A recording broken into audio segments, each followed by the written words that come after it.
पीड़ बल मासस्य, अगर कोई पेशेंट ऐसा है, ठीक है, जो अक्षीण है, यानी इसका मांस छीड़ नहीं हुआ, जो कमजोर नहीं है, बलवान पेशेंट है, तो ऐसी कंडीशन में क्या करना है? तद दोष उत्कृष्टम, ठीक है, उसके अगर दुष्ट दोष उत्कृष्ट हो रहे हैं तो ना आद्यो स्तंभन अहरति, तो ऐसा व्यक्ति ना आद्यो, ना माने ना, आद्यो माने शुरू में, आदि काल में, शुरू में, स्तंभन के अहिर नहीं, अहिर मान क्या होता है? योग्य, अहिर मान क्या होता है? योग्य होना। ये जैन धर्म का शब्द है, प्राकृत भाषा का, प्राकृत लैंग्वेज का ये शब्द है अहिर होना।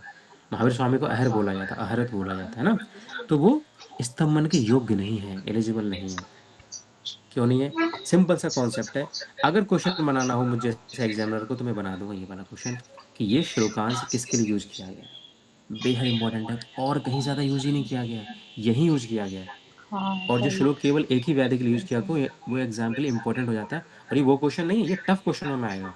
सरल क्वेश्चन तो आप कोई भी गाइड पढ़ के कर लोगे, पीवाई को लगा कर लोगे। मैं उन क्वेश्चन पर ज्यादा ध्यान दूंगा जो कि हर साल 20 क्वेश्चन आते हैं और वो किसी से नहीं मिलते हैं या बहुत ही रेयर बच्चे कर पाते हैं, हमें उन पर ध्यान देना है। तो ऐसी कौन सी व्याधि है कि जिसमें दुष्ट उत्कृष्ट दोष उत्कृष्ट हो रहे हैं, दोष जिसमें दुष्ट होकर, और शुरुआत में हमें उनको नहीं रोकना है। अगर केस स्टडी ये कहती है कि पेशेंट बलवान है, उसका मांस छीड़ नहीं हुआ, अच्छा खासा उसका हेल्दी है, राजस्थान आंसर लगा देना मित्रों बिना डरे। ये तो रक्तपित्त की बात हो रही है। रक्तपित्त में ब्लड निकलने रक्त देते हैं, में। शुरू शुरू में ब्लड निकलने देते हैं। याद करो, जब हम रक्त मोक्षण करते हैं, जब जलौका लगाकर हम रक्त मोक्षण करते हैं, तो शुरू शुरू में हम ब्लड निकलने देते नहीं निकलने देते हैं, जलौका को उसका चूषण करने देते नहीं करने देते, हाँ या ना बताओ।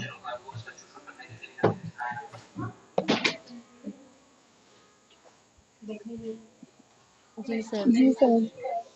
और कब तक करने देते हैं? जब तक जलौका का वो जो नेगेटिव प्रेशर लगाती है चूषण करने के लिए, जब वो चुभने ना लग जाए पेशेंट को, तब तक हम उसको करने देते हैं।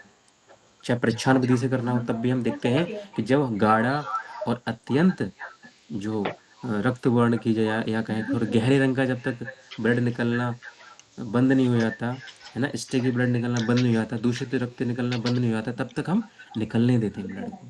तो यहाँ भी वही करना है कि आदो शुरू में स्तंभन नहीं करना है, रोकने का प्रयास बिल्कुल भी नहीं करना, निकलने देना है। अब आप नहीं भूलेंगे कि ये रक्त पित्त के बारे में कहा जा रहा है, जहाँ जहाँ ब्लड निकलेगा वहाँ के बारे में कहा। ठीक, ध्यान रखना इस बात को। अगर आपने गलती से ऐसा किया, स्तंभन कर लिया उस दुष्ट रक्त का, उस दूषित रक्त को रोकने की कोशिश की, तो क्या क्या हो सकता है? रटना नहीं है, अनेकों व्याधि है, रटना नहीं है, आने के चांसेस 5% है यहाँ से, ठीक है, पर फिर भी कर ले जाओगे, टेंशन मत लेना। देखो देखो ध्यान से, अगर आपने दूषित रक्त निकल रहा था, आपने रोक लिया, तो मतलब क्या कर दिया? आपने दूषित ब्लड को अंदर भरा रहने दिया। तो ऐसी कंडीशन क्या क्या हो सकता है? देखो, गलग्रह हो जाएगा, है ना, गला जकड़ जाएगा, क्योंकि अच्छी खासी ब्लड सप्लाई होती है गले की, जो ब्लड वेसल्स होती हैं, टॉन्सिल्स होते हैं वहां पर। अगर आपने दूषित रक्त नहीं निकलने दिया तो गलग्रह हो सकता है, पूती नस हो सकता है, बिल्कुल हो सकता है साहब, हो सकता है, क्योंकि उर्द मार्ग से भी ब्लड निकलता है, तो वहां पर जो नासिका का जो स्वाभाविक प्रक्रिया हो जाए। पूती नस आप डिटेल में पढ़ेंगे जब शाला के पढ़ेंगे, ठीक है, टेंशन न लो। मूर्छा को हम बाद में रखेंगे, रुक जाओ थोड़ी देर। मूर्छा, अरुचि, ज्वर को बाद में रखते हैं। गुल्म देखो, क्या रक्तज गुल्म हो सकता है? बिल्कुल हो जाएगा साहब। स्प्लीनोमेगेली हो सकती है, बिल्कुल, क्योंकि इसे तो ग्रेवयार्ड ऑफ आरबीसी कहते हैं, और आरबीसी को रोक रहे हैं हम, दुष्ट वाली को, क्योंकि ये तो डेड आरबीसी का स्टोर करती है प्लीहा। स्प्लीन बिल्कुल हो सकता है, आना हो सकता है, बिल्कुल हो सकता है भाई, पेट फूल जाएगा, क्या क्लास हो जाएगा, कुष्ठ हो जाएगा, बिसर्प हो जाएगा। याद है जब ब्लड जब जब दूषित होता है, जब जब ब्लड प्यूरिफाई नहीं होता है, तो स्किन डिजीज होती ही नहीं होती, हाँ है ना, बोलो। जी सर। वर्ण की हानि हो जाएगी, क्योंकि ब्लड प्यूरिफाई नहीं हो रहा है, ठीक है। भगंदर हो जाएगा, बिल्कुल हो जाएगा, क्योंकि ट्रैक बनना शुरू हो जाएंगे, साइनस बनना शुरू हो जाएंगे। क्यों? भगंदर में अगर आप देखेंगे तो वहां भी इसकी जो संप्राप्ति मांस और रक्त की बहुलता मिलेगी आपको। तो जहां पर रक्त दूषित हो रहा है, तो वो क्या करेगा, उस एरिया में ट्रैक बनाएगा, अंदर जो है उसका जो दूध से उसका आधार है वो सड़ेगा और ट्रैक बना लेगा, साइनस बना देगा, भगंदर हो जाएगा। और सीधी सी बात है, अगर ब्लड प्योर नहीं है, उसको ग्लूकोज ऑक्सीजन नहीं मिल पा रही है, ऐसे इमेजिन करके देखो, तो बुद्धि और इंद्रियां भी अपने विषय को ग्रहण नहीं कर पाएंगी, बुद्धि इंद्रिय उपरोध हो जाएगा। अगर ऐसा ऑप्शन दिखता है, आप घबराना मत, ये रक्त पित्त रोकने की वजह से हो सकता है। ये मत सोचना अरे ये तो साइकोलॉजिकल है, कहाँ से रक्त पित्त में आ गया। बिल्कुल आ सकता है। अगर ब्लड नहीं पहुंच पा रहा है ब्रेन तक प्योर, तो आपके सेंसेस काम करना बंद कर देंगे। अब ध्यान रखना, आप जब सेंसेस काम करना बंद कर देंगे तो मूर्छा हो सकती है, वेगस नर्व इन्वॉल्व हो जाएगी, अरुचि हो सकती है। बस हमें कुछ याद रखना है, तो जोर याद रखना है मित्रों। अगर कुछ याद रखना है आपको, तो जोर याद रखना है, बाकी आपको सब याद हो जाएगा। ठीक है। जब दूषित रक्त अंदर बढ़ रहा है तो ब्लड वेसल्स डायलेट होना शुरू हो जाएंगी। ब्लड वेसल डायलेट होना शुरू हो जाएंगी तो पाइल्स होना शुरू हो जाएगा। ठीक है। मूत्रक्रच हो जाएगा, क्योंकि रीनल फंक्शन कंप्रोमाइज होना शुरू हो जाएगा, क्योंकि तो फिल्टर काम करता है। और जब ब्लड अंदर बहुत ज़्यादा दूषित हो जाएगा, तो सीधी बात है क्रिएटिनिन बढ़ना शुरू हो जाएगा, यूरिया बढ़ना शुरू हो जाएगा, बहुत सारी चीज़ें, अमोनिया बढ़ना शुरू हो जाएगा बॉडी के अंदर। तो मूत्रकृच हो जाएगा, मूत्र कठिनाई से निकलेगा, गाढ़ा निकलेगा, बड़ी दिक्कत होगी। बस आपको याद रखना है, तो जोर याद रखना है कि इस कंडीशन में जोर भी होता है। ये क्वेश्चन लोग गलत कर देते हैं। क्यों? क्यों मैंने आपको बताया था मित्रों, अगर यार याद हो, जोर वाले चैप्टर में भी क्या पढ़ा के हटा हूँ मैं। जोर क्या होता है बताओ, जोर क्या होता है?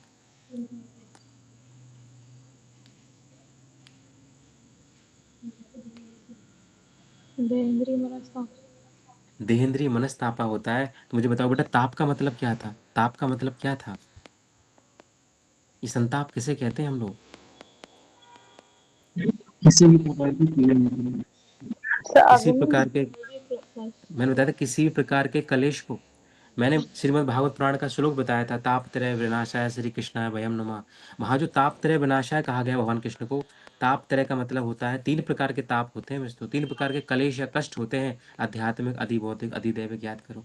उन तीनों प्रकार के तापों को हरने के लिए भगवान कृष्ण को नमस्कार किया जा रहा है। यानी कि ताप का मतलब क्या, ज्वर क्यों है? क्योंकि कष्ट हो रहा है बॉडी को। इतनी सारी चीजें अगर होंगी बॉडी में, तो क्या शरीर को कष्ट नहीं होगा? और कष्ट होगा तो ज्वर को आना संभव है। ज्वर का मतलब केवल बेटा ताप का बढ़ना नहीं होता। मैंने आपको बताया था कि थोड़ा ब्रॉड समझेंगे चीज़ों को, क्योंकि वहाँ इंद्रिय ग्लानि भी हो रही थी, वहाँ पे इंद्रियां काम नहीं कर रही थी। और देह इंद्रिय मनस्तापी बोला गया। देह तापी होता है, मन तापी होता है, और इंद्रिय तापी होता है। यानी ज्वर तो तीनों काम करता है, तो ज्वर तो होना स्वाभाविक है। गड़बड़ नहीं करना बच्चों। आगे बढ़ते हैं हम लोग। कह रहे हैं रक्त स्राव की प्रारंभ में उपेक्षा करो। यानी शुरू शुरू में ब्लड को बाहर निकालने की जल्दीबाजी मत करो। ठीक है, ये हमें ध्यान रखना है। बस इतना ध्यान रखना है कि किसका स्टेटमेंट हो सकता है, तो रक्त पित्त व्याधि का स्टेटमेंट हो सकता है। ठीक है, उपेक्षा करनी है रक्त पित्त की प्रथमता, शुरुआत में रक्त पित्त की, रक्त को बाहर निकालने की जो है उपेक्षा करनी, नहीं निकालना है। ठीक है। रक्त पित्त में लंघन की बात की गई है। यहाँ रक्त पित्त में जब लंघन की बात की गई है, तो कॉन्सेप्ट लगाया गया है आम दोष का। कहा गया है कि, और सीधी बात है देखो, आम दोष की संभावना जब हम ओपीडी में बैठेंगे तो हमें हर पेशेंट के अंदर देखनी है। ये आदत डालो। जैसे कि एक एलोपैथ का डॉक्टर हर बीमारी में इन्फेक्शन या तो बैक्टीरियल, फंगल या वायरल इन्फेक्शन की संभावना को डिटेक्ट करता है, और तीनों में से एक ड्रग चलाता है, मोस्टली एंटीबायोटिक को वो ऐड कर देता है अपने ट्रीटमेंट में। ऐसे ही हमें आम पाचन में, हमेशा बोलता हूँ आपको, कोशिश करो जब तक बहुत रुक्षता के लक्षण ना मिले पेशेंट में, हमको संजीवनी बट्टी को ऐड करना ही होगा, क्योंकि अवेलेबल है आसानी से हमारे पास। बहुत सारी व्याधियों में आपने पढ़ा होगा, विसूचिकाम बहुत अच्छा काम करती है, सर्प विष में काम करती है बहुत अच्छा, आदिमान में काम करती है, जोर में काम करती है, विसूचिका में काम करती है। ठीक है। आप पढ़ेंगे, जब हम पढ़े तो होंगे यार, अभी रसास पढ़ के आए तो पढ़े होंगे संजीवनी को वहाँ पे। ठीक है।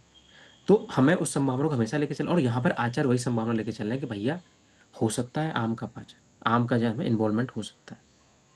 ठीक है। देखो आम दोष से जुड़ा, कि प्राय मनुष्य के शरीर में आम दोष के बढ़ जाने के कारण से उबड़ा हुआ, उत्कृष्ट हुआ पित्त और रक्त वृद्धि को प्राप्त हो जाता है। अतः आम दोष को पचाने के लिए प्रारंभ में लंघन करना चाहिए मित्रों, प्रारंभ में लंघन करना चाहिए।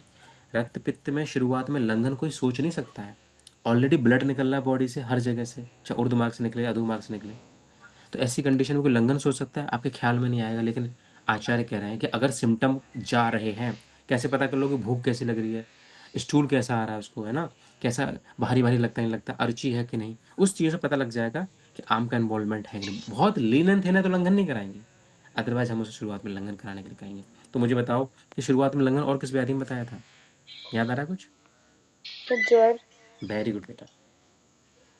और रक्त पित्त में आंसर बहुत चला जाएगा। ये वो क्वेश्चन है इन पर कोई ध्यान नहीं देता है, पर चूंकि आप बहुत अच्छे लोग हो, आपको ध्यान देना पड़ेगा। आगे बढ़ते हैं। कह रहे मार्गो दोष अनुबंध चा निदानम प्रसविच चा लंघनम रक्तपित्त आदो तर्पणम। ओहो, ये क्वेश्चन बहुत कम आया है, शायद एक आध बार ही पूछा गया और ना ही पूछा गया, पर ये क्वेश्चन इतना इंपॉर्टेंट है कि आज नहीं तो कल टकराएगा आपसे, आप देखते रह जाओगे कहाँ से आ गया। जैसे ऊपर वाला बताया था कि आदो न स्तंभन रहती कि शुरुआत में स्तंभन नहीं करना, वैसे ये वाली लाइन में रट लेनी है कि रक्त पित्त की शुरुआत में लंघन और उसके बाद तर्पण की योजना कहाँ बताई है। ठीक है, तो यहाँ पे क्या कर देगा वो, इसको डॉट डॉट डॉट करके ब्लैंक कर देगा, पहचानना होगा कि ज्वर के बारे में बोला गया है, राज्य क्षमा के बारे में बोला गया है, रक्त पित्त के बारे में कहाँ बोला गया है। सिंपल सी बात है कि रक्त पित्त में रक्त के मार्ग की समीक्षा करनी, ठीक है, किसकी, मार्ग की और दोष के अनुबंध की क्या करनी है, मैं समीक्षा करनी, इवन निदान की समीक्षा कर लेनी है। समीक्षा मतलब होता है एक बार एनालाइज कर लें क्या मार्ग कौन सा है, क्या ये ऊर्ध्व रक्तपित्त है या अधोग वाला है, दोष का अनुबंध कौन सा। सिंपल सी बात है, ऊर्ध्व होगा तो कफ का अनुबंध होगा, अधोग होगा तो वात का अनुबंध होगा। ऐसे निदानों की समीक्षा कर सकते हैं और इनकी समीक्षा करने के बाद हम प्रारंभ में लंघन या तर्पण का प्रयोग कर सकते हैं। सिंपल सी बात है कि कब कब करेंगे, उल्लंघन का प्रयोग कभी कर सकते हैं जब कफ का अनुबंध होगा। और बताओ कफ का अनुबंध होगा तो वो कौन सा वाला रक्तपित्त हो गया, ऊर्ध्व या अधोग।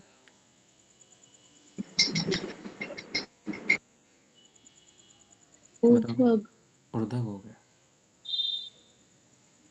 और ऐसे ही अगर तर्पण की बात आ रही है तो तर्पण किस में करेंगे, जहाँ रुक्षता होगी, रुक्षता कहाँ होगी, वातज वाले में होगी।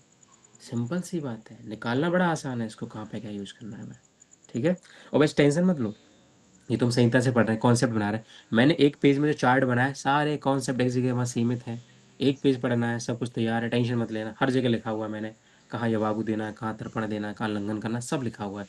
बस यह कॉन्सेप्ट समझो, ठीक है, लिखने पर ध्यान मत दो। और प्लीज़ मैं जब संहिता पढ़ाया करो, हाथ जोड़ के निवेदन है, प्लीज़ अब लिखा मत करो, नोट्स मत बनाया करो, क्योंकि पढ़ने पे ध्यान दो, समझने पे ध्यान। नोट्स की भरमार है टेलीग्राम पर, बड़े सजे सजाए नोट्स हैं, उनकी कमी नहीं है। वे डिजिटल मीडिया का युग है भाई। रक्त पित्त की पिपासा में हिरवेर आदि पानी की बात कर लेते हैं। चिकित्सा शुरू हो रही है, देखो यहाँ से कि रक्त पित्त की पिपासा है। देखो ज्वर की पिपासा में क्या कर रहे थे हम लोग, ज्वर की पिपासा में क्या कर रहे थे, याद है, सड़न सड़न पानी। सड़न पानी शरण दे रहे थे, पानी। याद है।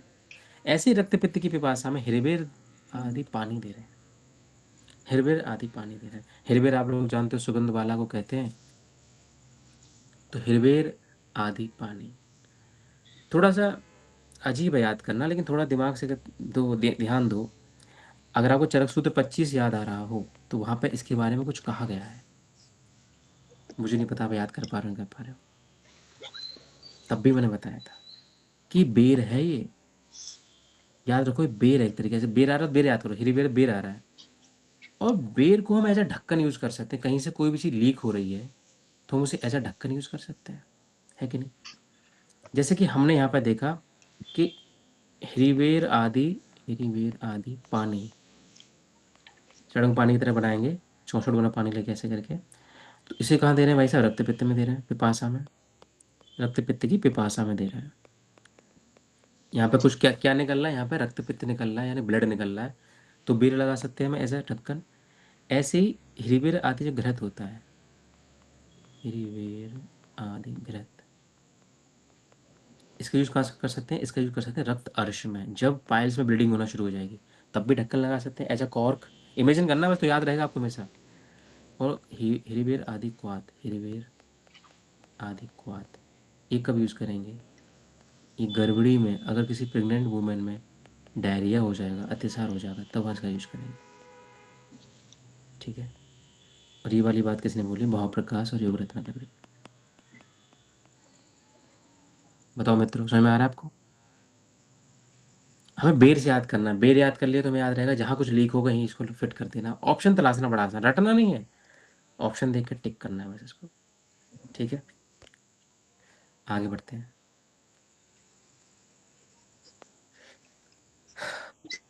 नोट वाला क्या है, जर्मनी अतिसार।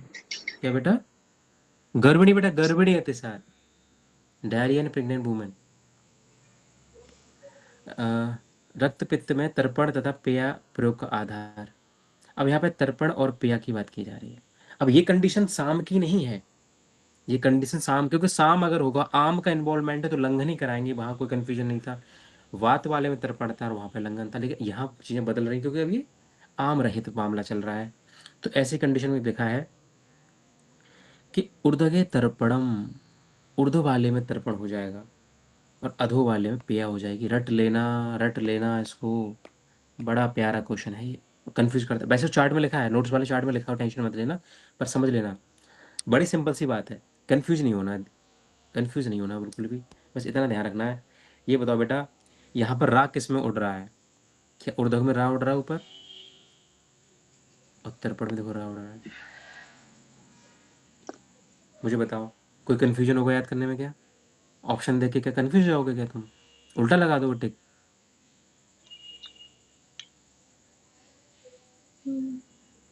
बोलो बोलो।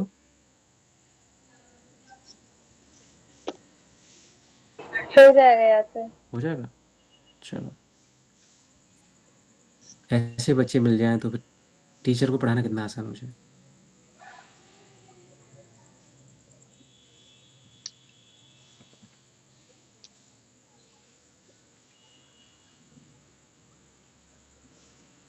एक मिनट एक मिनट, हाँ ठीक है। तर्पण हो गया था ना हमारा, इसलिए अब तर्पण शुरू हो गया। देखो तर्पण यहाँ पे पढ़ा हमने, तो यहाँ पर ये देखो तर्पण शुरू हो गया। तो कह रहे हैं कि तर्पण में अगर देना ही है तो क्या दें भाई साहब? तो ऑप्शन दे रहे हैं आत्रेय जी कि खजूर लेना है, मुनक्का यानी मृदुका लेनी है, और मधुक लेना है। मधुक नहीं है, आप लोग पता होगा कि मधुक क्या होता है, बताओ जरा। मधुक क्या होता है और मधुक क्या होता है? बताओ, कुछ नहीं बताओगे? सर मधुक मुलेठी। Very good. मधुक महुआ। हम्म। तो महुआ का फूल है ना, और परुषक का श्रुतशीत जल में, और परुषक लेके साथ में श्रुतशीत जल में जो उबाल के ठंडा किया पानी है उसमें चीनी मिलाने का। तर्पण का मतलब ही शरबत होता है ना। ऐसी चीज तर्पण करे, तर्पण कौन करेगा? मधुर रस करेगा। तो तर्पण के लिए ये देना चाहिए। और तर्पण हमने कहाँ पढ़ा था? ऊर्ध्व में पढ़ा था, और ऊर्ध्व में तो कफ का अनुबंध होता है, लेकिन तर्पण तो मधुर है। लेकिन फिर भी प्रभाव से लाभ कर, अगर कभी पूछ ले इंटरव्यू में या वाइवा में, कोई नहीं जाता है डिटेल में, कोई रक्तपित्त को वैल्यू नहीं देते चैप्टर को। या तो जोर से या राजम यक्षमा से क्वेश्चन बनते हैं वहाँ पे, है ना। प्रमेय से बहुत क्वेश्चन बनते हैं, रक्तपित्त से क्वेश्चन नहीं बनते, मैंने देखा आगे जाके वो पीजी तक सीमित रह जाता है, इंटरव्यू वाइवा में नहीं पूछा जाता है। फिर भी पूछ ले तो बता दें प्रभाव से लाभकारी है खजूरवादी तर्पण। तर्पण बनाना सीख गए। अब आपको आइडिया मिल गया कि तर्पण कैसे बनाया जा सकता है, आप अपनी मर्जी से बना सकते हो, और मधुर आदि चीजें लेकर। ठीक है। अब एक लाजा तर्पण का ऑप्शन दे दिया, लाजा तर्पण। लाजा तर्पण, लाजा आप जानते हो, धान की खील, मैंने कई बार बताया आपको। तो उसमें क्या करना है, उस धान के लाजा में, लावा नहीं है लाजा है, ठीक है, लावा गलत लग गया है। तो चूर्ण में क्या करना है, प्रभुत बहुत ज्यादा मात्रा में गाय का घी और मधु मिलाकर इस तर्पण का प्रयोग कर सकते हैं। कोशिश किया करो इमेजिन करने की कि आपने धान की खीर ले ली है, उसका चूरा बनाया है, और उसमें गाय का घी डाल ले हो, लेके दुकान से लाए हो, राहुल कन्फेक्शनरी से लाए हो, और 5 चम्मच डाली है आपने अभी भी, और डाबर का एक हनी लेके आए हो, उसको भी मिला रहे हो। सहेली से बात करते जा रहे हो कि बारिश तो बहुत हो रही है, ह्यूमिडिटी बहुत ज़्यादा है, मैस का खाना अच्छा नहीं, बुराई करते हो। इमेजिन करो चीज़ों को तो याद रहेंगी। तो यहाँ पर कैसे बना रहे हैं? ये लाज तर्पण बना रहे हैं हम लोग। और इसका पान करने से ऊर्ध्व रक्तपित्त अनुकूल काल पर नष्ट हो जाता है। याद नहीं करना है, हमें पता है तर्पण तो ऊर्ध्व में होगा, और क्यों याद है हमें? क्योंकि ऊर्ध्व में भी रा उड़ता है और तर्पण में रा उड़ता है, हमें पता है। तो ऊर्ध्व में तो बार बार याद नहीं करना, एक बार याद कर लो बस, एक बार याद कर लो बस। ठीक है बच्चों, एक चीज याद कर लो। देखो अब खजूर का नाम आया ही है तो याद रखो, खजूर आदि जो मंथ होता है वो कहाँ यूज करते हैं? हम मदात्ते में यूज करते हैं। मदात्ते कैसे लिखते हैं? मदात्ते, ठीक है। और खजूर आदि अगर घी हो तो उसका उपयोग कहाँ करते हैं? उसका उपयोग राजक्षमा में यूज करते हैं। क्योंकि इस वाले की हमें ज़रूरत पड़ती है, ताकतवर होता है ना ये खजूर। तो आप जानते हो, आप लोगों को खाना, और फीमेल को तो खजूर जरूर खाना चाहिए, गुड़ जरूर खाना चाहिए, चने जरूर खाने चाहिए फीमेल्स को, क्योंकि इनका हीमोग्लोबिन हमेशा कंप्रोमाइज होता है बिकॉज ऑफ मेंस्ट्रुअल साइकिल। तो इनको जरूर खाना चाहिए। और हमारे इंडिया की पता नहीं आधी आबादी एनीमिया की पेशेंट, और गाँव में जाके देख लो भाई, हर किसी का हीमोग्लोबिन 9 से नीचे रहता है। सरकार इतनी पॉलिसी चलाती है, कई बार इम्प्लीमेंट नहीं हो पाती, कई बार जागरूकता नहीं, अवेयरनेस नहीं। तो आप लोगों को ध्यान देना है, आसपास जागरूक करना है। दवाइयाँ मुफ्त है सरकार की तरफ से, लेने लेके खाना चाहिए। अब देखो ध्यान से, तो खजूरादि तर्पण और लाज तर्पण हमने पढ़ा। और खजूरादि मंत्र जो होता है, देखो माँ से मंत्र है और माँ से मनाते हैं, ठीक है। चूँकि सीवियर एल्कोहलिज्म में भी क्या हो जाता है, शरीर में रुक्षता आ जाती है, तो वहाँ भी बहुत ज़रूरत पड़ती है इसकी। है ना, एडीमा हो जाता है, लिवर कंप्रोमाइज हो जाता है। और राजस्थमा में भी क्या होता है, काफ़ी मात्रा में कमजोरी होती है, तो वहाँ पर इसका घृत बना के दिया जा रहा है, सीधे सीधे घृत बना के दिया जा रहा है यार। और राजा है तो राजा मंथ थोड़ी पिएगा, राजा तो घी पिएगा। ठीक है, और मंथ याद आ रहा है 1:4 रेशियो, वैसे से कल्पना अगले अभी पेपर दे के हटे हो, आया ना?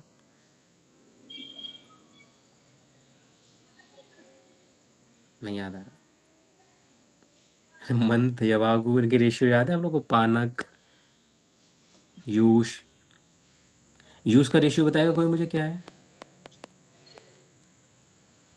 1/14। वाह वाह वाह वाह, अद्भुत। तो फिर मंड और पेया का क्या हो जाएगा फिर? तो यूज का 1/6 था शायद। 1/6। यार क्या करो तुम लोगों का मैं।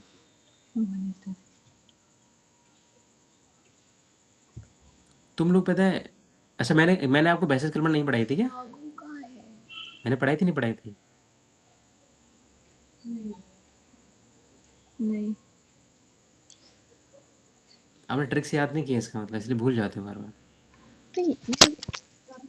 1:16। 1:16, वेरी गुड। 1:6 ये वाला। पन्ना जूस पिलाया काढ़ा, 16 पे हाथ है हमारा। तो पन्ना यानी पानक हो, या जूस यानी कि यूश हो, ये दोनों 1:16 है। ठीक है, और मंड और पेया दोनों क्या है, 1:14 है। पहले पेया जो थी उस समय 14 रुपये की आती थी पेप्सी। है, छोड़ो, बात की बात है, हम बाद में देखेंगे। ध्यान रखो सारी चीज़ें। ओके, फिर यहाँ पर एक बात आई, रक्त पित्त में अम्ल रस का निर्देश।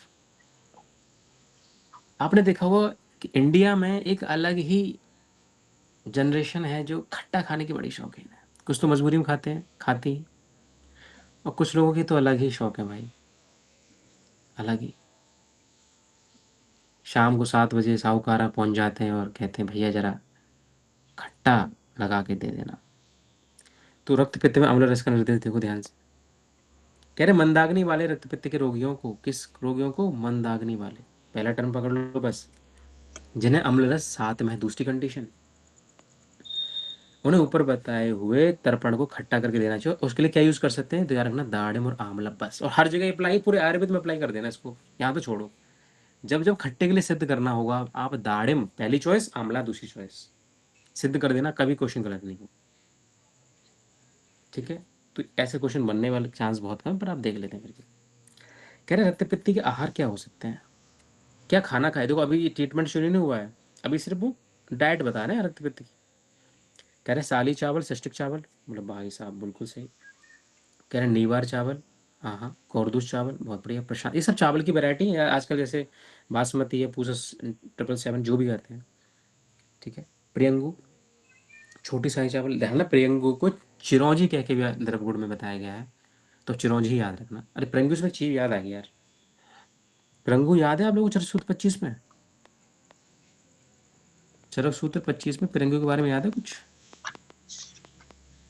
रक्त पित्त अतियोग प्रशमनानाम, प्रशमना नाम, याद आ रहा है बेटा कुछ? बताओगे? सोना सोना लग रहा है, सोना सोना लग रहा है। जी सर। जी सर, क्या दोनों चीज़ होगी इसमें तो आप याद रखो इस चीज़ को, कि कैसे हर तरह के चावल यहाँ पर खाने की बात की गई है। और यहाँ पर देखो, मूंग की दाल, मसूर की दाल तो ठीक था, पर यहाँ देखो चना की दाल, है ना, मकुष्ठ की दाल और आड़की की दाल खाना थोड़ा सा रेयर है, तो कभी पत्ते पत्ते का क्वेश्चन आ जाए तो दिमाग में रखिएगा, क्योंकि तीनों अच्छी दालें नहीं होती हैं, बात पर को करने वाली होती है ना। अरहर की दाल हो गई, मोठ की दाल हो गई ना। मोठ खाई आपने? नहीं, ये दाल मोठ खाई नहीं, खाई कभी? और ये मटर जो होती है, मटर की, और चना, ये तीनों, लेकिन फिर भी यहाँ पर दिया हुआ है खाने के लिए, इसकी दाल या उसकी कल्पना करने के लिए दी जा रही है। ये बहुत इंपॉर्टेंट क्वेश्चन है, पढ़ लो, छोड़ दो, जहाँ में ध्यान ना दो आप, ध्यान मत देना, पढ़ के छोड़ देना। रक्तपित्त के रोगी के लिए कुछ शाक की बात की जा रही है, याद करना है तो केवल हमें कुछ है इसमें, ये तो गंडीर हो गया है, एक और था यहाँ पे, याद नहीं आ रहा है। एक शाक था जो इसका निदान भी था, हाँ है, नीचे नीचे नीचे लिखा था यहाँ पे, ठीक है। ये कौंदो जो है चावल, और जो गंडीर का शाक है, ये रक्त पित्त का निदान भी है। आप चरक निदान में पढ़ोगे जाके तब मिलेगा आपको, चरक निदान 2 में, ठीक है। और सेम टाइम ये इसका शाक खाने के लिए बताया जा रहा है, और ये इसका कारण भी, ठीक है। ये हमें याद रखना है। ये बीमर्स में बहुत से रीजन दिए हुए हैं, इसको बिल्कुल नहीं पढ़ना है, सब बेकार की बात है, कोई लॉजिक नहीं बैठता इन चीज़ों का, बस है तो है, याद रखो इसको, जबरदस्ती का एक्सप्लेनेशन भी हमें नहीं पढ़ना है। तो कौन होता था गंडीर को रक्त पित्त कारण बताया गया यहाँ पे, और वही को इसका सेवन करने के लिए बता दिया गया। दिमाग में इस बात रखना। बाकी मोटी मोटी बात इतनी याद रखना कि यहाँ पर जो कुछ दिया हुआ है ना, वो सब तिक्त रस वाला है। तो कभी तुक्का भी लगाना एग्जाम में आ जाए, वैसे आने के चांस 0.000 बने, आ जाए, याद रखना कि जो भी तिक्त रस वाला मिले आपको, ठीक है, चाहे पटोल मिले, निम्न मिले, बेताग्र मिले, अम्ल जो भी मिले आपको, रात मिले, सब मोस्टली क्या है, तिक्त रस वाले हैं। क्योंकि तिक्त रस आप जानते हो पित्त और रक्त शोधक में बड़ा इंपॉर्टेंट काम करता है, अगर आपने चरक सूत्र 26 अच्छे से पढ़ा होगा तो। आगे बढ़ते हैं। चूंकि ब्लड निकल रहा है तो ब्लड की सप्लाई करेंगे मांस खा के, या तो मांस खाएं या फिर उसका ब्लड खाएं, किसी का ब्लड पिए तो काम होगा। हमें याद नहीं रखना है। काला हिरन देख लो भैया, सलमान खान आदमी फंसा हुआ इस चक्कर में, तो काला हिरन देख लो, काले पूंछ वाला हिरन है ये, काले पूंछ वाला हिरन है। और वही क्या, वही कहाँ गया, नहीं दिया इसमें, आंवले का रस खट्टा अनार से सिद्ध कर सकते हो, वरना मनो ऐसे खाने का तो, ठीक है। ये थोड़ा सा आप देख सकते हो, रक्त पित्त में कफ का अनुबंध होने पर यूज और शाक का प्रयोग करना है, और वैसे नोट्स में लिख दिया है, बस अब एक बार लाइन देख लो यहाँ पे। और वात का अनुबंध रहने पर हमें मांस रस का प्रयोग करना है। अगर कंडीशन कफ और वात की फंसेगी अनुबंध की, तो हम चीज़ें बदलेंगे, क्योंकि वात में हमें क्या करना है, स्नेहन करना है और ग्रहण करना है, तो इस कंडीशन में मांस रस का प्रयोग कर लेंगे, और कफ की कंडीशन में हम यूष और शाक का प्रयोग कर लेंगे, ठीक है। बस आप पढ़ लो, वन नोट्स में सब लिखा, टेंशन मत लो। और ये बाबू के चक्कर में ना पड़ो आप, ठीक है। और हाँ, एक चीज़ और लिख लो यहाँ पर, कि इसमें मोस्टली जो चीज़ें बेटा बताई गई हैं वो सडंग पानीय विधि से ही हमें सिद्ध करनी है, क्वाथ बनाना जो भी करना है उसका, मोस्टली। तो ये क्वेश्चन आपका काम का नहीं है, बस बता दे रहा हूँ जनरल नॉलेज के लिए। जितने इस अध्याय में कसाय वगैरह पढ़ोगे, क्वाथ वगैरह पढ़ोगे, वो सडंग पानी विधि से ही बनाने हैं हमें, ये हमें बात याद रखनी है, ठीक है। ओके। अब इसमें देखो, रक्त पित्त में मांस रस प्रयोग का काल वगैरह इसमें दिया हुआ है, कुछ में याद करो, बस थोड़ी सी बात याद कर लो कि ससह सवास्तु को, इसमें कहा गया है कि यदि रक्त पित्त के पेशेंट को कॉन्स्टिपेशन हो जाए, तो हम बथुए के साग के साथ खरगोश का मांस रस दे सकते हैं, ठीक है। इतनी सी बात याद रखनी। बथुए का साग जानते हो, रायते में पड़ता है, बथुआ खाते हैं, बथुए के पराठे खाते हैं, और जो भी साग वगैरह होते हैं आप जानते हो, वो कॉन्स्टिपेशन फाइबर होता है ज़्यादा से ज़्यादा, तो कॉन्स्टिपेशन में काम करते ही करते हैं। तो बथुए का साग कहीं नहीं पड़ोगे आयुर्वेद में, यहाँ काम आ रहा है। तो खरे के मांस रस को देना लाभ करो, मतलब जो खरगोश होता है उसके मांस रस के साथ देना लाभकर है, बस इतनी सी बात रट लो। रक्त पित्त के रोगी को बहुत ज़्यादा प्यास लगे तो तिक्त द्रव, पकाया हुआ जल, या प्यास को दूर करने वाले फल, या बिदारी गंधा आदि कर से पकाया हुआ जल, ये चीज़ हम जरूर दे सकते हैं। लेकिन दे रहे हैं बार बार ठंडा करके, कहीं भी उष्ण जल नहीं मिलेगा पूरे चैप्टर में, याद रखना इस बात को। छोड़ दो बाकी चीज़ें, छोड़ दो, सब छोड़ दो।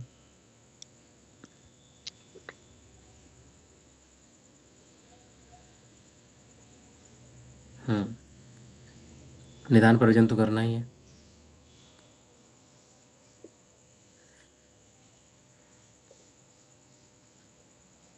अब अगर रोगी बलवान है और झेल सकता है, देन हम कंसिडर करेंगे कि उसको हम संशोधन करा सकते हैं।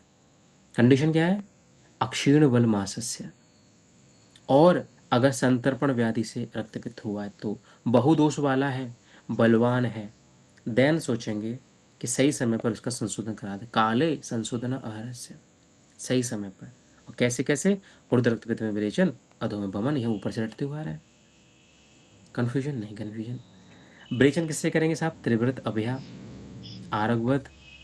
हम जानते हैं ये सब क्या है, ये सब ब्रेचन द्रव्य है। आपने ओपीडी में बैठना शुरू किया होगा तो आपको पता होगा कि त्रिव्रत क्या होता है। जो बेटा निशोथ होता है, जो त्रिव्रत होता है, वो क्या है? त्रिव्रत का नाम बताओ। हाँ, कौन सा ब्रेचना नाम बेटा? सुख ब्रेचना नाम है या कौन सा वाला ब्रेचना है इसमें? सुख विरेचन। सुख ब्रेचना। त्रिव्रत वाला क्वेश्चन बेटा 2008 में आ चुका है। इसका नाम होता है ऑपर कुलीना। देख लेना भाई एक बार, द्रविड़ कमजोर है।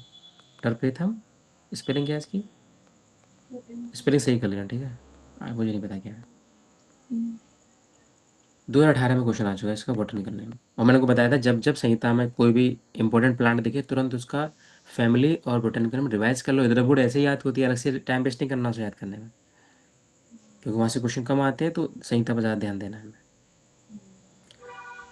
तो यार ना, यहाँ पर हम चाहे वो त्रिव्रत हो, चाहे हरितकी हो, चाहे आरकबद हो, ये सब क्या करते हैं? ये सब रिविजन करने वाली चीज़ है, तो वही दे रहे हैं। हम रटना नहीं है, बस रटना नहीं है। यहाँ से ना क्वेश्चन नहीं आने वाला है कि किससे क्या देने वाले हैं, बस क्वेश्चन इतना आने वाला है।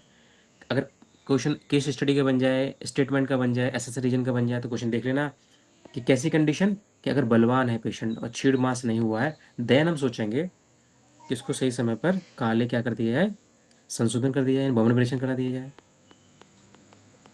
ठीक है? और दूसरा संतर्पण चल रहा है वो बहुदोष वाला। बस इतनी बात याद रखनी है, वरना तो भवन ऑपरेशन याद रखो काफ़ी है। अगर बमन कराना है साहब, मैं फिर बता रहा हूँ, याद नहीं करना, बस बता रहा हूँ कि तो मदन फल में के चूड़ में ये शहद, चीनी, है ना, गन्ने का रस पी लिया, पानी पी लिया और कुटज फल ले लिया, ये सब चीज़ें हम दे के वमन करा सकते हैं। और संशोधन के बाद क्या कर्तव्य होता है आप जानते हैं कि ऊर्ध्व रक्तपित होगा, वही तर्पण। कई बार बता चुका हूँ, कैसे बताऊँ? यहाँ रावड़ा हो, यहाँ रावड़ा हुआ है, कोई कन्फ्यूजन नहीं।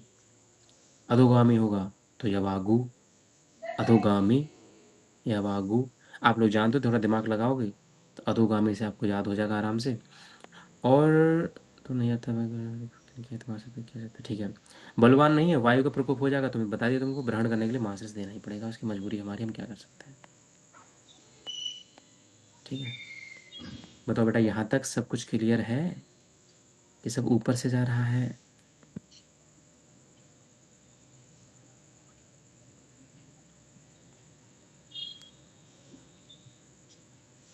जल्दी बताओ, सब कुछ समझ में आ रहा है? ऊपर से जा रहा है?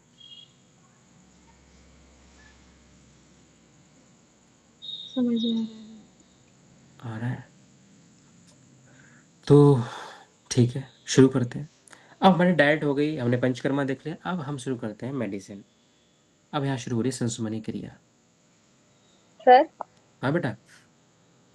सर इसमें ये लिखा है कि अगर वायु बलवान हो जाएगी तो यवागु प्रयोग नहीं करेंगे, तो सर पता कैसे लगेगा कि वायु बलवान हो गई है या फिर भी नहीं है? अरे वही वाली बात, याद करो, चरक विमान स्थान, वात प्रकृति के लक्षण पता है ना? वात दोष प्रकोप के लक्षण पता है। चरक सूत्र 18 याद करो, वात के लक्षण पता है, वहीं से पता करना बस हमें। अगर किसी को सीवियर कॉन्स्टिपेशन हो गया है, ठीक है, और उसकी स्किन ड्राई है, रात को नींद नहीं आती है, ठीक है बेटा, उसकी पलकें फड़कती हैं, उसकी भौं आईब्रो फड़कती हैं, तो बताओ ऐसी कंडीशन में क्या हो रहा है, किस दोष का प्रकोप हो रहा है उसे? वायु। बस समझ जाएंगे हम लोग। संस्मरणीय क्रिया में अगर क्वेश्चन कभी बनेगा तो ऐसे बनेगा, ध्यान रखना, ये लाने याद रखना।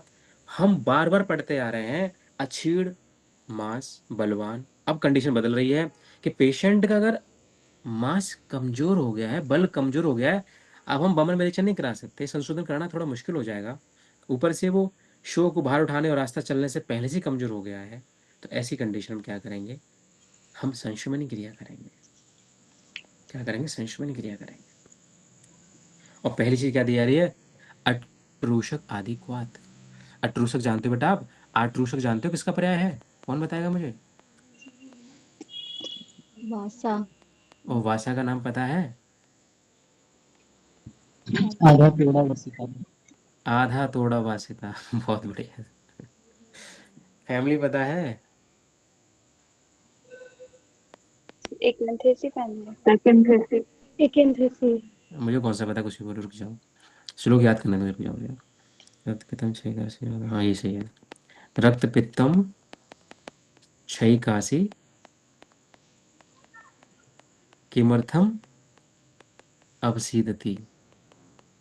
ये हमारे रामानंद सर थे, अभी भी हैं, द्रवगुड़ में वहाँ पर है, लखनऊ में आई थिंक वहीं पर है शायद।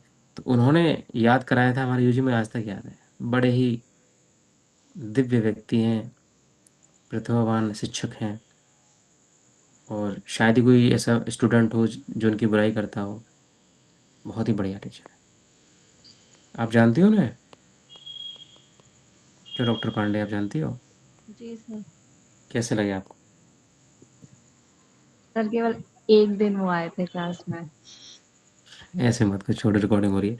रक्त पित्तम क्षय का आशीष किमर्थम अवशेदति, कहते हैं। और भी मुझे पूरा पूरा श्लोक याद नहीं आ पा रहा, क्योंकि मैं द्रविड़ में जानते हैं, मेरा कोई इंटरेस्ट नहीं है। आसायाम विद्यमानायाम वासायाम जीवितस्य च, ऐसा कुछ श्लोक है। पहली लाइन ये है, मुझे एग्जैक्ट याद नहीं आ रही है। आई थिंक ये बंगसेन का या प्रीवियस शर्मा, बहुत से लोगों ने कोट किया है एक ही श्लोक को, कई लोगों का श्लोक है ये। तो वहाँ पे बहुत प्यारी बात लगती है मुझे, मैंने करके देखा है भाई, ये मैंने वास्तव में वासा का तो क्या ही कहना, कि जो पेशेंट रक्त पित्त का पेशेंट हो, क्षय का पेशेंट हो, कास का पेशेंट हो, जब तक इस धरती पर वासा विद्वान है, तब तक उसको किमर्थम अवसिदिति, वो क्यों अवसाद में जाता है, वो क्यों डिप्रेस होता है, टेंशन लेने की जरूरत ही नहीं है। रक्त पित्त के पेशेंट को, क्षय के पेशेंट को, और कास के पेशेंट को, और कौन सा कास, रक्तज कास, क्षयज काश, ऐसे पेशेंट को कोई टेंशन लेने की जरूरत नहीं। जब ब्लड आता हो कास से किसी माध्यम से, तो ये काम करता है। ठीक है।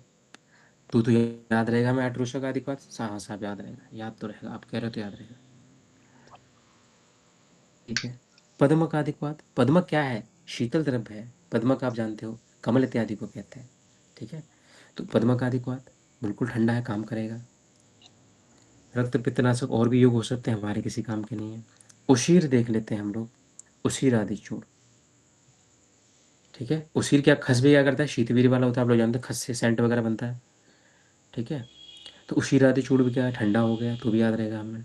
बहुत बढ़िया। यहाँ थोड़ा सा याद रख सकते हैं कि देखो, यहाँ पर रस शास्त्र के द्रव्य आ रहे हैं कुछ। ठीक है।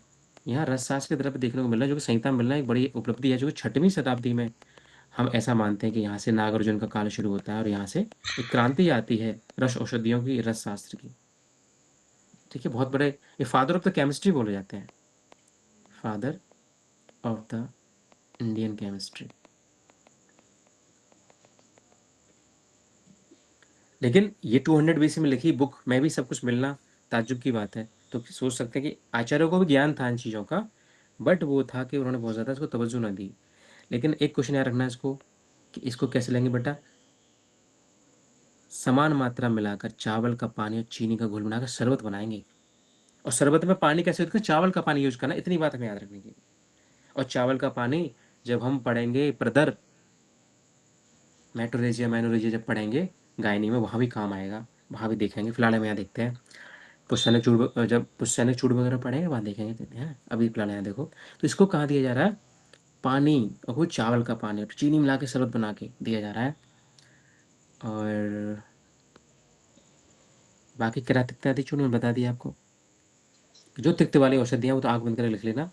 अब याद रखना बेटा, देखो रक्त पित्त से राइम कर रहा है ये, रक्त पित्त क्रातिक्त, रक्त पित्त क्रातिक्त, याद रखना।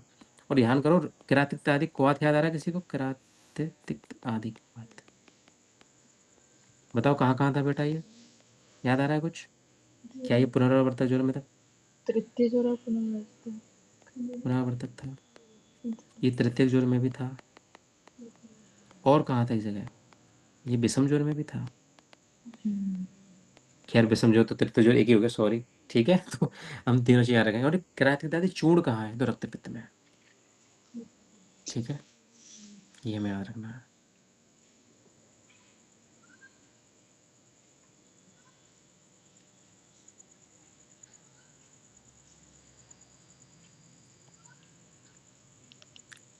ठीक है साहब, ये भी हो गया। अब देखो यहाँ भी देखो रक्त पित्त में कितनी सारी इसमें रस रस की चीजें आई हैं। बैदुल मणि की भस्म, मोती की भस्म, गेरू, काली मिट्टी, संग सुवर्ण, आंवला, काफी चीजें आई हुई हैं देखो यहाँ पे। ठीक है, उशिरादि की पेया भी है, याद नहीं करना ये सब चीजें, ठीक है। मैं बता रहा हूँ, प्रिंगु आदि आ गया, मैंने बताया था प्रिंगु क्या है, रक्त पित्त अतियुक्त प्रश्रवण नाम, तो आ ही जाएगा, ऑटोमेटिक आ ही जाएगा। ठीक है, बात का अनुबंध होने पर थोड़ा याद रखेंगे यहाँ पर कि बिदारी गंधाधि से पकाया हुआ गाय का दूध में ये चीनी मिलाकर, थोड़ा देख लेंगे, ज़्यादा डिटेल में जाने की हमें यहाँ ज़रूरत फिलहाल नहीं है, यहाँ ज़रूरत हमें नहीं है। ठीक, द्राक्षादि योग योग देख लेंगे, ये थोड़ा सा इंपॉर्टेंट है हमारे लिए कि अगर मूत्र मार्ग से आपको ब्लड निकलता हुआ दिख रहा है तो वह शतावरी क्षीर, बस नाम याद रखना, शतावरी क्षीर। ठीक है, और गुद मार्ग में है अगर, तो आपको याद रखना है कहाँ मोच रसेन सिद्धा। ठीक है, और मोच रस आप पढ़ोगे, बार बार पढ़ोगे तो आपको याद हो जाएगा। मोच रस हम द्रगुणों में पढ़ा होगा कि कैसे ये स्तंभन करता है। ठीक है बेटा, ये आपको याद रखना है। और बासाघृत, हमने 8 रूसा कौत पढ़ा था, देखो उसका घी भी आ गया, घी आ गया, तो वासा तो आपको दिख जाना चाहिए। कुछ याद आ रहा है, वासा आदि घृत, वासा आदि घृत किसमें था, याद आ रहा है कुछ, याद करो। सृष्ट मैंने याद कराया था जीर्ण जोर में, घृत था कौत था, घृत ही था शायद वहां पे। मैंने क्या बताया था कि शादी के बाद क्या मिल जाता है, शादी के बाद हमें क्या मिलता है, बहन की शादी के बाद क्या मिल जाता है बच्चों, जी। जीजा जी मिल जाते हैं, बताया था ना, जीजा जी। और जीजा जी में क्या श्रेष्ठ था, किसका पान श्रेष्ठ था जीजा जी में, याद है, दूध। दूध का, पयम प्रशमनम परम। ठीक है, और बासा ग्रंथ में भैया इसकी शाखा नहीं छोड़ रहे हैं, पत्ती भी ले ले रहे हैं, मूल भी ले ले रहे हैं, और तो और इसके फूल के कलकों को गाय में सिद्ध कर दे रहे हैं। ठीक है, बड़ा इंपॉर्टेंट है, डिटेल में थोड़ा देख लेना इसको, क्वेश्चन आ सकता है यहाँ से। अन्य भी दे रखे हैं, क्या याद करोगे, छोड़ देना, कोई मतलब नहीं बनता है इनका, कोई भी मतलब नहीं बनता है। यहाँ पे सर्पी कोड देख लेना, छछुड़ वाला है ना, छछुड़ चैप्टर में पढ़े आगे, वहाँ बताया यहाँ भी सकते हैं, क्योंकि वो ध्यान रखना छछुड़ में भी क्या होता है, ब्लीडिंग ही तो होती है, वहाँ भी जो है थोरेसिक रीजन में चोट लगती है या किसी वजह से, तो वहाँ भी क्या होता है, ब्लीडिंग होती है, इसलिए यहाँ पे काम कर रहा है कि यहाँ भी ब्लीडिंग होती है। कॉन्सेप्ट है सीधा सीधा, रिपीट होगा अपने आप याद हो जाएगा। यह थोड़ा सा कॉन्सेप्ट है, देखेंगे कि यहाँ पर रक्त पित्त के अनुबंध होने पर क्षार का प्रयोग किया जा रहा है। क्षार आप जानते हो, क्षार क्या करता है, किसी तरह की जो रुकावट है उसको ब्रेक कर देता है। यदि आपको दिख रहा है कि रक्त पित्त में जब कफ का अनुबंध है और रक्त थोड़ा सा क्लॉटिंग वाला है, ग्रथित है, और वो कहाँ रुक जा रहा है, कंठ में रुक जा रहा है, देखो अगर वो ग्रथित है तो हम उसमें कबूतर की विट देंगे शायद मिला के, वो आगे आगे आएगा शायद इसमें कहीं। ठीक है, फिलहाल हम यहाँ देखें, और कंठ में रुक रहा है और ग्रथित है, देन ग्रथित है, तब ऐसी कंडीशन में मधु सर्पी मिला के हम क्या देंगे साहब, उत्पल का, कहाँ गया, उत्पल नाल, जैसे छारस, कमल की नाल लेंगे, उसको जला देंगे, उसकी राख से जो बनाएंगे हम छार, उसका सेवन कराएंगे। लेकिन यहाँ पर एक बात लिखी हुई है कि क्षार बीरी में शीत होता है। ठीक है, थोड़ा दिमाग में रखना, ठीक है, बहुत ध्यान मत देना इस चीज पे, क्योंकि क्षार जनरली ऐसा होता नहीं है। क्षार तो बड़ा कुटिल होता है, क्षार तो बड़ा कुटिल होता है साहब। चरक कहते हैं कि उछड़ होता है, तीछड़ होता है, लघु होता है, बड़ा कुटिल होता है। पर यहाँ शीत दिया हुआ, इसको इग्नोर कर देना, क्योंकि हमारा सल्ले में क्वेश्चन गलत हो जाएगा, यहाँ से क्वेश्चन आने वाला है नहीं, तो छोड़ देना। जो कमल का है इसलिए शीत हो गया है, अभी छोड़ देना। और क्या करता है ये, 6 भेले करता है, इसका काम होता है 6 भेले, यानी कि क्षार होता है वो छेदन भी करता है, भेदन भी करता है, लेखन भी करता है। डेट्स वाई ये जो ग्रथित ब्लड होगा उसको निकाल देगा। ये सारे कॉन्सेप्ट आप शल्य में, सर्जरी में पढ़ेंगे, तो टेंशन न लेना। बस आप याद रखो कि रक्त कफ अनुबंध होने पर रक्त पित्त में हम क्या कर देंगे, क्षार का प्रयोग करेंगे, बस रीजन आपको पता है। अरिष्ट का प्रयोग भी कर सकते हैं, पर यहाँ नहीं करेंगे, क्योंकि अरिष्ट रक्त को ज़्यादा दूषित कर देगा, वरना वो भी ग्रथित हटा देता। तो वो हम गुलम वाले में देखेंगे। सर यहाँ पे अगर क्षार बोला, ये मतलब सिर्फ कमल के छाल के लिए बोला है। हाँ, एक कमल की नाल जला के जो बनाया छार बेटा, वो वाला छार है केवल। छार कई चीज़ों से बनते हैं। अब हमारे छार बनाते हैं, कमल की नाल का छार बनाते हैं, बहुत चीज़ों से छार बनाया जाता है। पलाश का छार बनाते हैं, ब्यूटी मोनोस्पर्मा। अरे कमल के नाल की छार की बात हो रही है। और कमल का क्यों बना रहे हैं? क्योंकि शीत वीर वाला और रक्त पित्त वाली बात है, तो रक्त और पित्त दोनों दूषित हैं, दोनों उष्ण वीर वाले होते हैं। तो हम रिस्क नहीं लेना चाहते हैं, इसलिए हमने जानबूझ के कमल का नार चुना है, जिससे शीत वीर वाला हो। वरना लेने को तो हम उष्ण वीर वाले बहुत से ले सकते थे, पर यहाँ ऐसी कंडीशन नहीं लाने देंगे। ठीक है। यहाँ कुछ और भी चीज़ों का प्रयोग किया जा रहा है जो हमारे लिए इंपॉर्टेंट नहीं बहुत ज़्यादा। सतवर्यादि घृत की बात जरूर कर लेते हैं एक बार। Very important, very important. अगर आपको याद भी करने हो ना, तो 3 चीज़ याद रखना है यहाँ पर। BSP, ठीक है।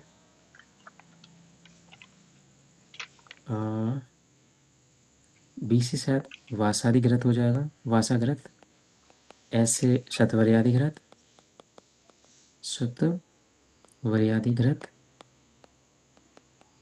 पी से जहाँ तक है पंचमूल वाला कोई क्वाथ है इसमें या घृत है, हम एक बार नोट्स में देख लेंगे इसको, ठीक है। पर यहाँ BSP हमें याद रखना है, आपको बताऊंगा एक साथ, ठीक है। ये 3 जो है काफ़ी मुख्य हैं इसमें याद रखने के लिए। तो हमारे एक इसमें जो मैन है वो याद यहाँ पे आ गया, शतवर्यादि घृत। प्रेम शतवर्यादि घृत यहाँ में काम आ रहा है। याद करो, हमने एक शतावरी रसायन पढ़ा था, याद है? बाजीगर पढ़ा था, रसायन पढ़ा था शतावरी के नाम से, बताओ याद आ रहा है? नहीं याद आ रहा?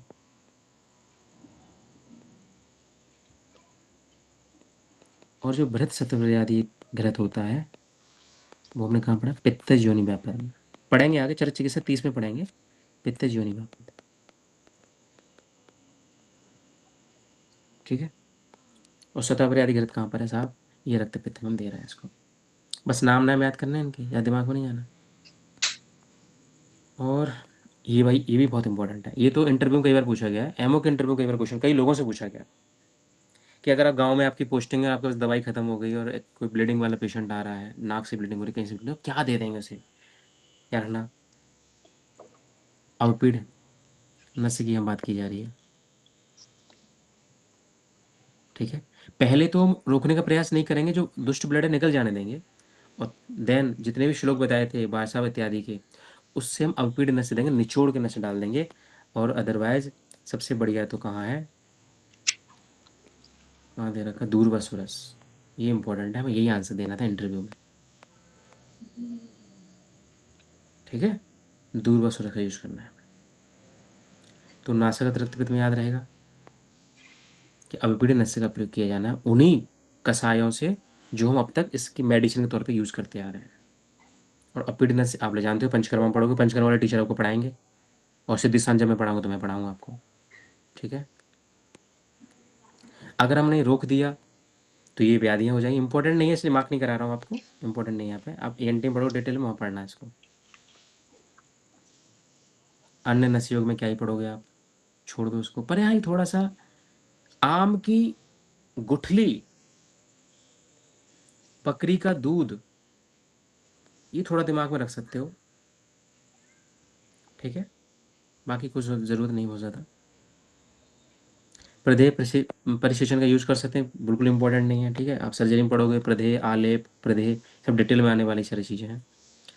रक्त पित्त में आप जो है धारा ग्रह, भूमि ग्रह का यूज कर सकते हो, है ना। ठंडी जगह का इंतजाम करना है, ठंडे पानी का इंतजाम करना है, ठंडी मौसम का इंतजाम करना है, ठंडे भोजन का इंतजाम करना है, और ठंडी चीज़ आसपास रहनी चाहिए बस। शीत शयन विधान का प्रयोग किया गया है, ठीक है। शयन आसन कैसा होना चाहिए? शीत होना चाहिए। रक्त पित्त में स्त्री का आलिंगन, ये तो कुछ ज़्यादा ही हो जाएगा, ये तो नहीं होना चाहिए। वो तो ठीक हो गया, वो हटाओ उसको। रक्त पित्त में मनो अनुकूल कथा बतानी है जो उसको अच्छी लगे, और अच्छी, और रक्त पित्त की जो कथाएं सुनानी उसमें ठंडक होनी चाहिए।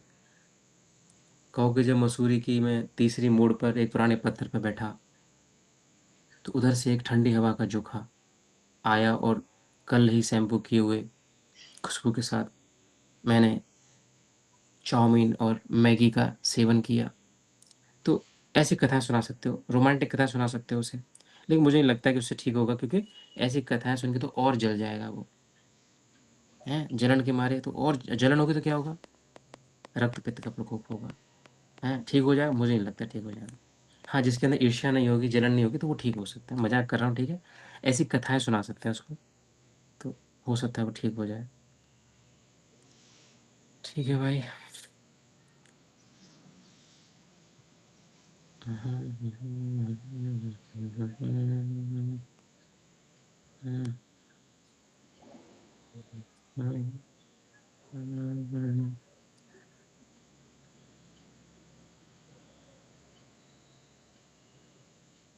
ये थोड़ा-सा याद रखना इसमें। यहाँ पे एक टेस्ट दिया हुआ है, ये देख लेना एक बार। डायग्नोसिस, डिफरेंशियल डायग्नोसिस, कि आपने रक्त डाला, मान लो नाक से ब्लीडिंग हुई, मान लो नाक से ब्लीडिंग हुई। आपको पता करना है कि रक्त पित्त वाली ब्लीडिंग है या फ्रेश ब्लीडिंग है, किसी इंजरी वगैरह से हुई है, कोई और रीज़न हो सकता है। तो आप उसमें भोजन मिला के कुत्ते को डालिए, कौवे को डालिए, वो खा लेता है तो फ्रेश है, नहीं खा लेता है तो रक्त पित्त की व्याधि है। ऐसे कलर के साथ कर सकते हैं, है ना? कपड़ों के साथ कर सकते हैं कि आपने कोई सफ़ेद कपड़ा लिया, उसको इस वाले कलर से, इस ब्लड से जो है पहले रंगा अच्छे से, फिर गर्म पानी से धोया। अगर ब्लड निकल गया, कपड़ा साफ का साफ हो गया, तो बिल्कुल फ्रेश ब्लड था, कोई दिक्कत नहीं, कोई पैथोलॉजी नहीं है। लेकिन अगर अपना रंग नहीं छोड़ता है, खून लगा रह जाता है, तो रक्त पित्त है। इस तरह की चीज़ें आपको देखने को मिल जाएंगी। ठीक है? और ऐसा ही आप जो है, हमने डायग्नोसिस बनाई थी प्रमेय से, है ना? छोड़ दो इसको। ठीक है, तो इस तरह हमारा ये चैप्टर समाप्त हो